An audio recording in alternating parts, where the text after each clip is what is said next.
On the scope and objective of Section 41 and 41A CRPC, it is obvious that they are facets of Article 21 of the Constitution.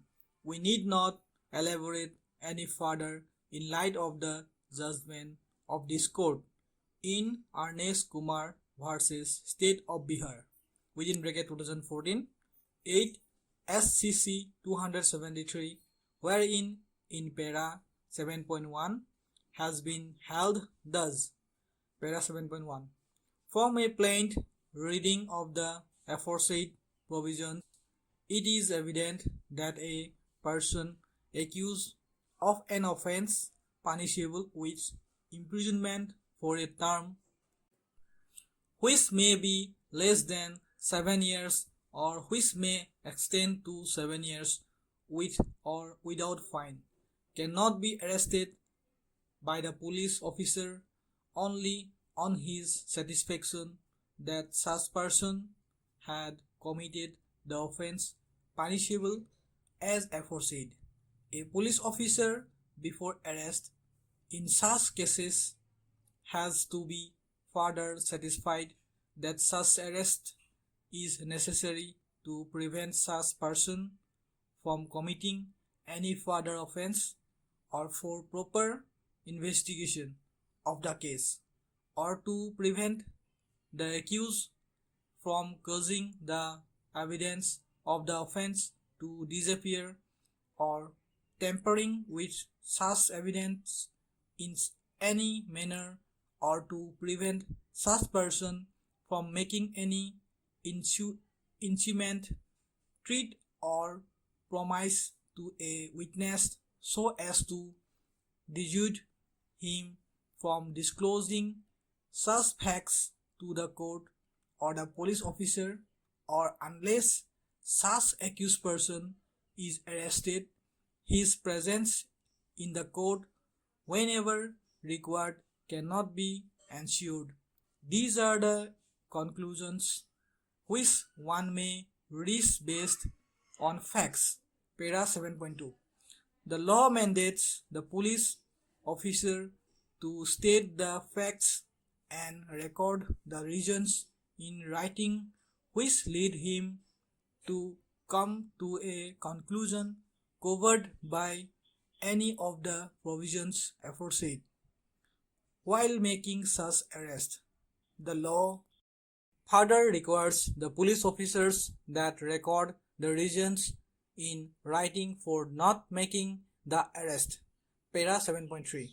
In pith and core, the police officer before arrest must put a question to himself. Why arrest? It is really required. What purpose it will serve? What object it will achieve?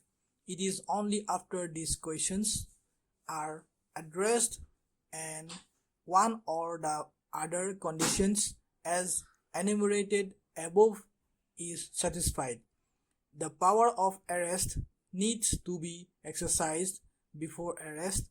First, the police officers should have reason to believe on the basis of information and materials that the accused has committed the offense. Apart from this, the police officer has to be satisfied further that the arrest is necessary for one or the more purposes advised by sub-clauses a to e of clause 1 of section 41 CRPC. Para 8. An accused arrested without warrant by the police has the constitutional right under Article 22 within bracket 2 of the Constitution of India and Section 57 CRPC to be produced before the magistrate without unnecessary delay and in no circumstances beyond 24 hours, excluding the time necessary for the journey. Para 8.1. During the course of investigation of a case, an accused can be kept in determined beyond a period of 24 hours only when it is authorized by the magistrate in exercise of power under section 167 CRPC. The power to authorize detention is a very solemn function. It affects the liberty and freedom of citizens and needs to be exercised with great care and caution. Our experience tells us that it is not exercised with the seriousness it deserves. In many of the cases, detention is authorized in a routine, casual and cavalier manner. Para 8.2. Before a magistrate authorizes detention under section 167 CRPC, he has to be first satisfied that the arrest made is legal and in accordance with law and all the constitutional rights of the person arrested are satisfied. If the arrest effected by the police officer does not satisfy the requirements of section 41 of the code, magistrate is duty-bound not to authorize his further detention and release the accused.